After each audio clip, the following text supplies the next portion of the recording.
মির্জা ফখরুল ইসলাম আলমগীর বুঝছেন কিনা জানি না, তারপরেও ক্যামেরাতে দেখানো হচ্ছিল তিনি মন খারাপ করে আছেন। অবশ্য মন খারাপ হওয়ারই কথা, কেননা শুরু থেকেই রীতিমতো ব্যাকফুটে চলে গেছে বাংলাদেশ। নিজেদের রিদম হারিয়ে ফেলেছে পাকিস্তানি ব্যাটসম্যানদের কাছে। শুরু থেকে ব্যাটিং করতে নেমে পাকিস্তানি ব্যাটার মাঝ সাদাগাত বাংলাদেশি বোলারদের উপর ব্যাপকভাবে চড়াও হন। নাহিদ রানা বলেন, তাসকিন আহমেদ বলেন, মুস্তাফিজুর রহমান বলেন, কাউকেই তিনি ছাড় দেননি। টি-20 স্টাইলে মারের উপর রেখেছিলেন সবসময়, যেখানে আজকে প্রকৃতিও যেন বাংলাদেশকে সঙ্গ দিচ্ছে না। ইনিংসের সপ্তম ওভারে উইকেট পাওয়ার সম্ভাবনা ছিল বাংলাদেশের। নাহিদ রানার করা ডেলিভারিতে পরাস্ত হয়েছিলেন সাহেবজাদা ফারহান। তবে আম্পায়ার আউট দিলেও পাকিস্তান রিভিউ নিয়ে এ যাত্রায় বেঁচে গিয়েছেন।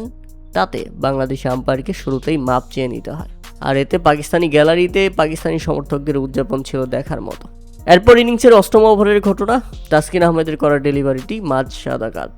ব্যাটটা চালিয়ে দিলে উইকেটের পেছন থেকে লিটন কুমার দাস বলটি ধরেই সজীর আবেদন জানান। তাসকিন আহমেদও আবেদন জানান, কিন্তু আম্পায়ারের যাত্রায় সাড়া দেননি। পরবর্তীতে লিটন কুমার দাস মেহেদী হাসান মিরাজকে ডেকে বলেন, তুই রিভিউ নে, এটা 100% আউট, আমি নিজের কানে শুনেছি, তুই প্লিজ রিভিউ নে।